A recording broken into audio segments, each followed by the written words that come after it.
Good morning. Thank you so much for being here this morning. It's taking a couple of seconds to kind of feel how strange this is to be looking in, giving a talk and looking into all of the boxes, but it's great to see your faces. So my name is Jisei, and I'm a senior student at the Village Zendo. A couple of mornings ago, as I was meditating with a pad on my lap, I wrote down the following: love in the time of coronavirus. Our need for each other is being illuminated. We matter, and we matter to each other. So we post on the Village Zendo thread. We share our different experiences. We write about what's going on. We ask for help. We ask for holding. We listen. We grieve, love, care for each other, and offer support and prayers.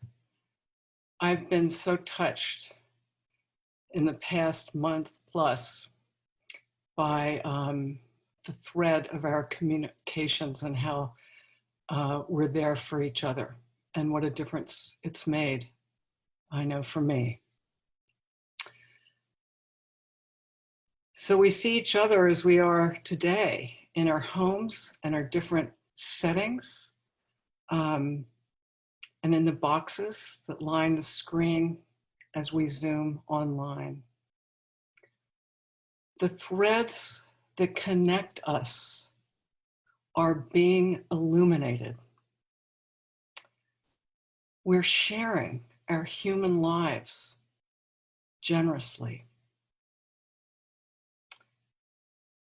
So my experience over the past, month so is that I am hearing an endless repeating that is informing all of us about our overwhelmed systems, overwhelming suffering, immense loss and grief. And as we all know that it's on a global scale. So, over the past month, I don't really even feel as if I know what time of day it is, what day of the week it is.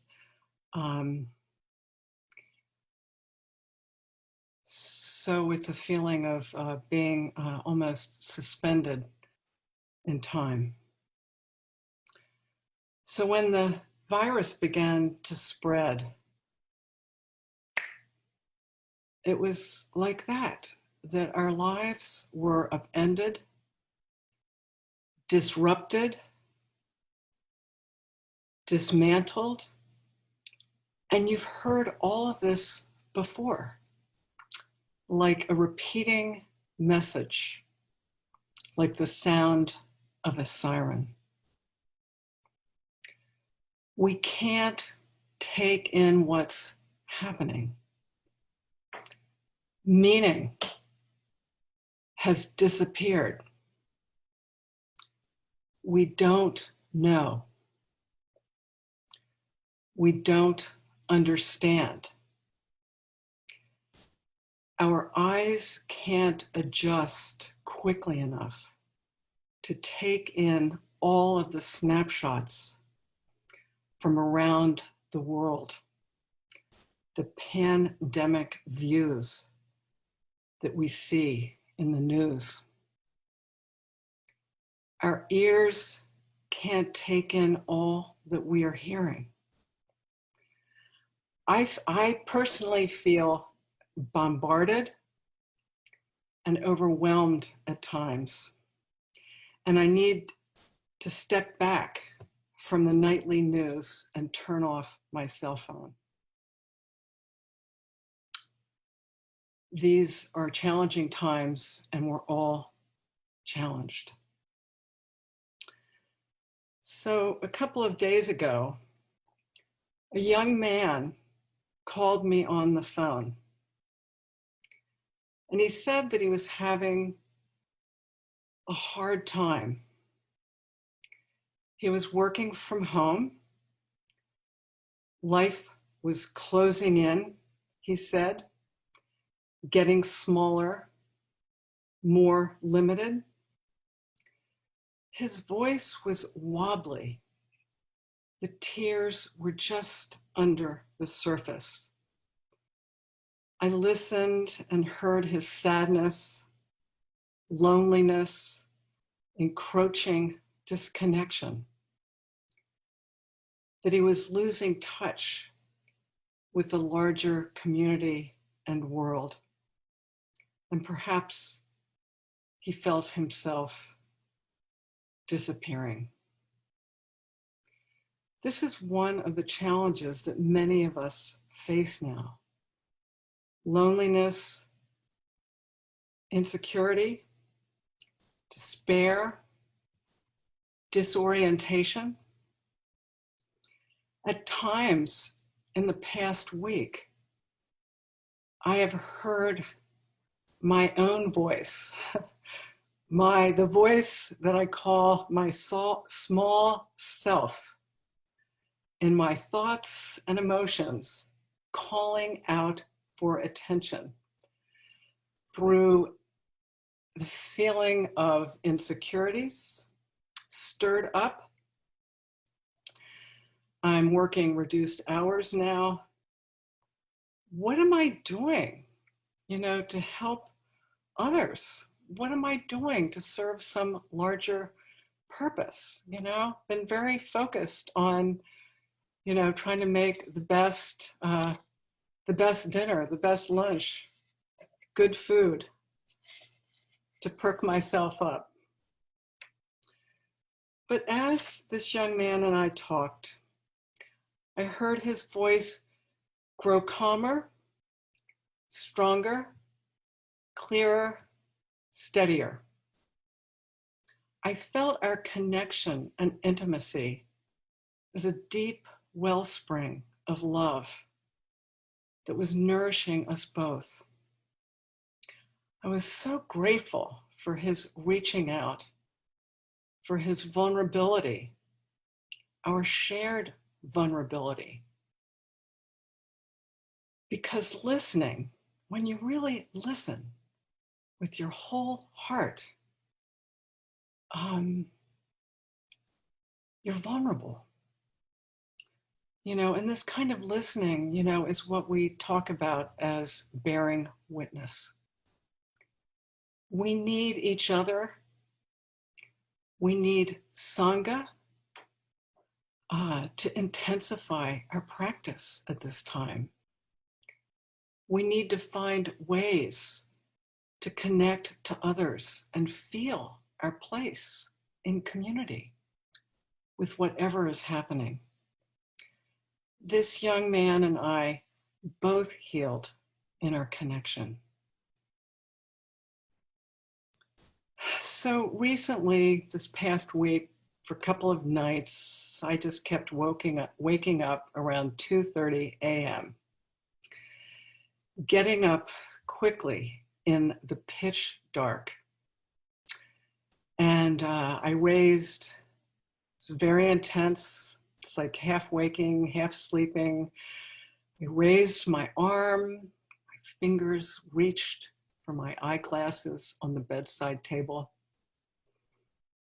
I got up, would walk slowly, grope my way in the dark from the bedroom through a hallway to my office. So on this one particular night, afterwards I wrote, I feel my way. Feet shuffle on the bare wooden floor.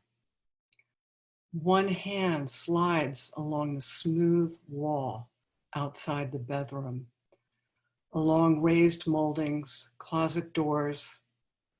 I'm conscious of the stairway on my left side.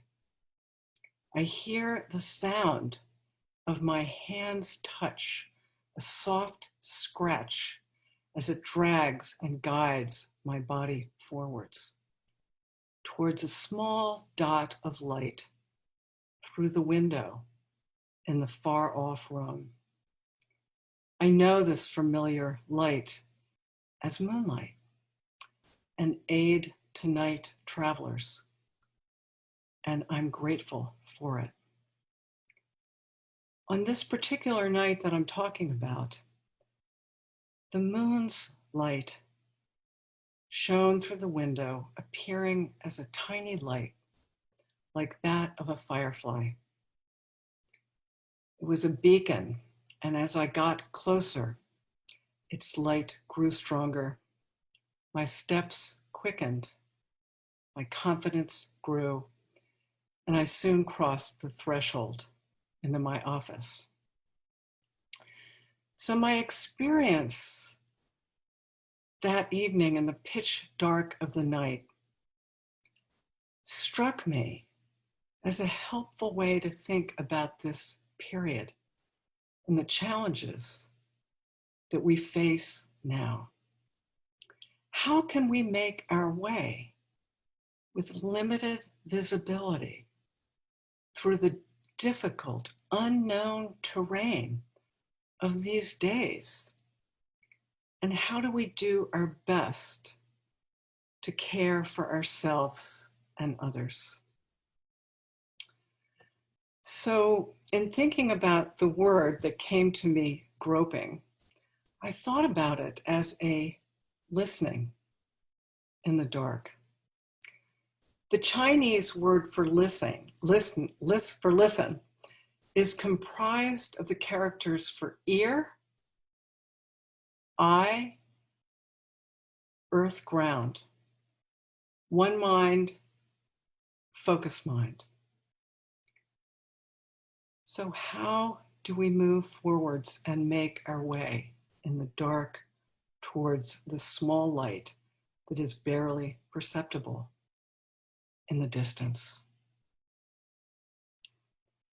So there's a koan that I'm going to talk about and explore, and my interpretation of what it has to offer at this time.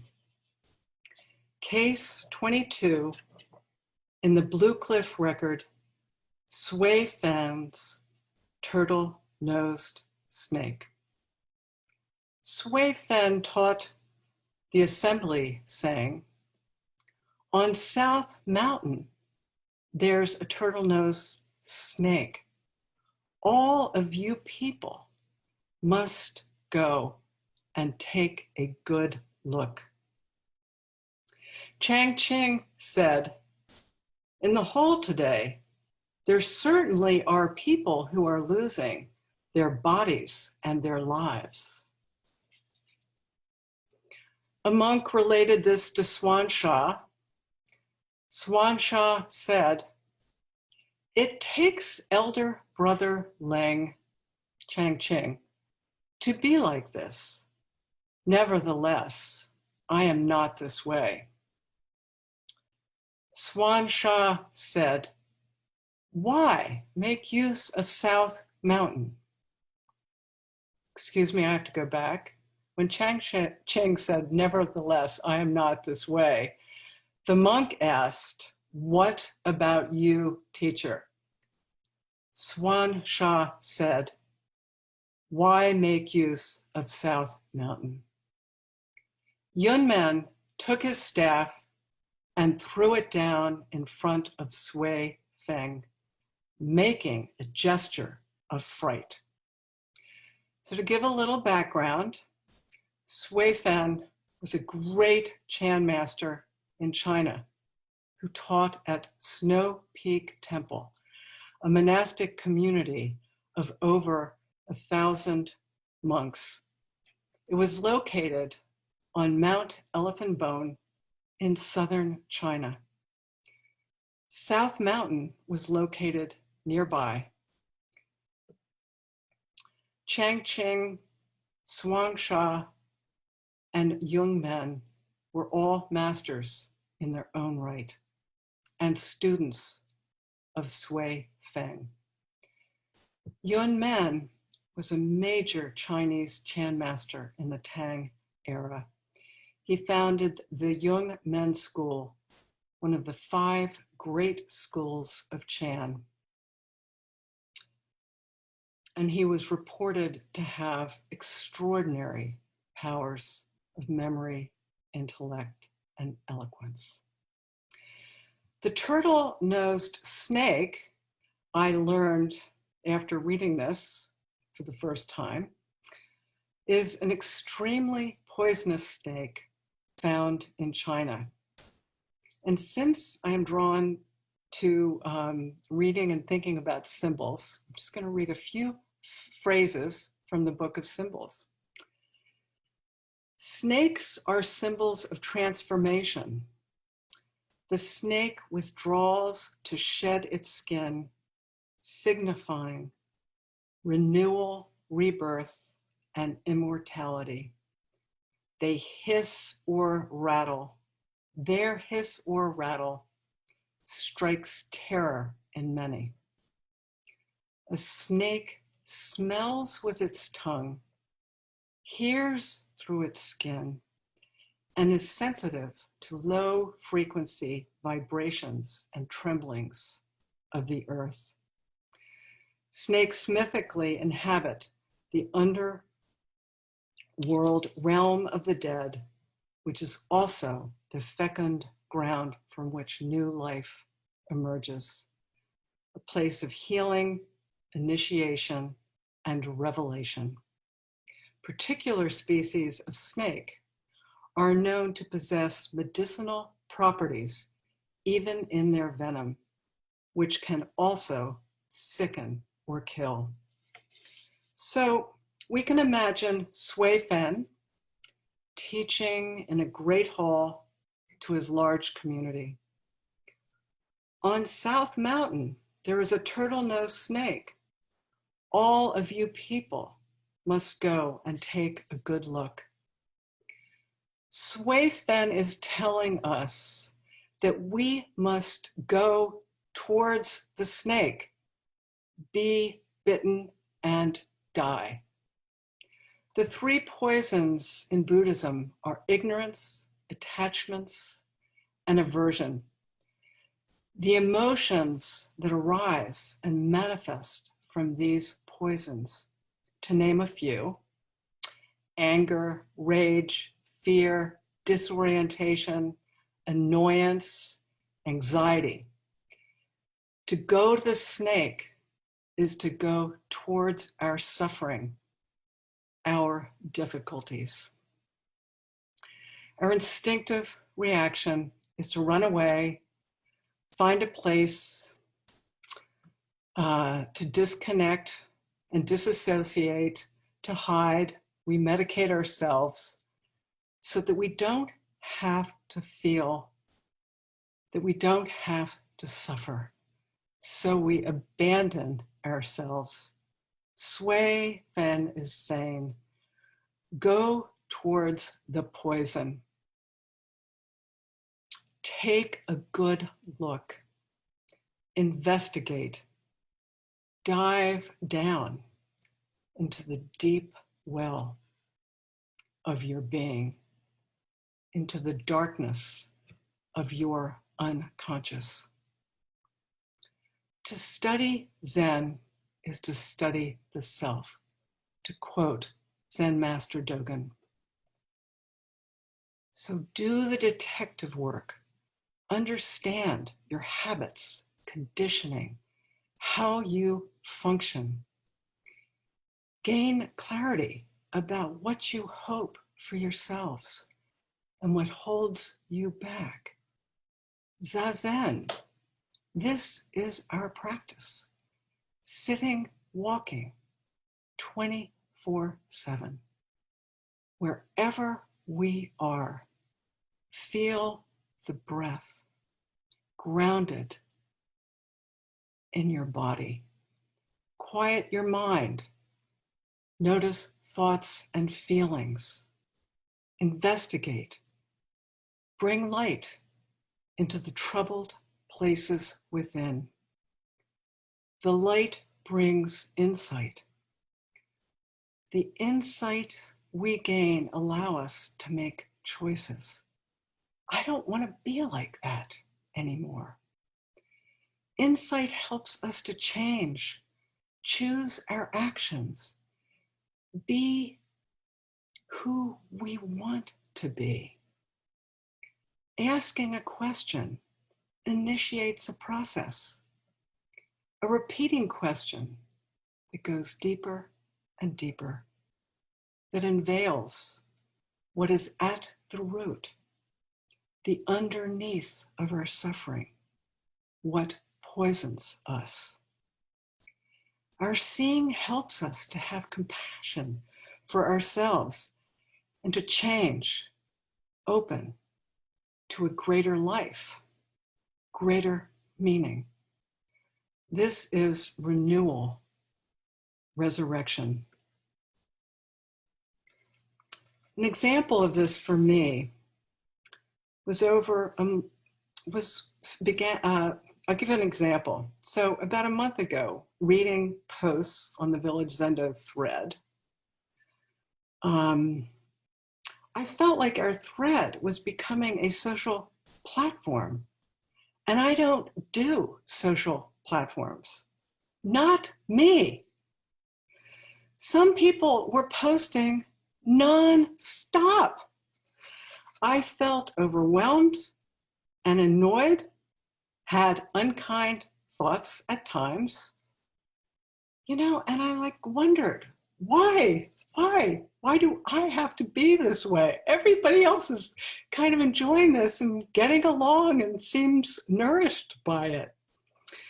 It was just too much to take in and too much for me to, time, as all of this ramped up, when the virus kind of began. Well, I'm an introvert. And what I was experiencing was our thread was as an overly active hyper thread, and it was triggering my social anxiety and insecurity. So it was about me. And I realized that I didn't really have to look at every YouTube that was posted and that I could do it my way. And over these past weeks, the thread has really broken my heart open. And I have grown to appreciate the expression and views, being able to see people in their lives and to know what all of us and all of these boxes I'm seeing now, the individual lives and what people are going through. And it's provided a wonderful connection and support for all of us. And I'm so moved by our community, by the kindness and compassion. And I feel that I love more fully now, that I cry more, I feel more. I think what I will end by saying is,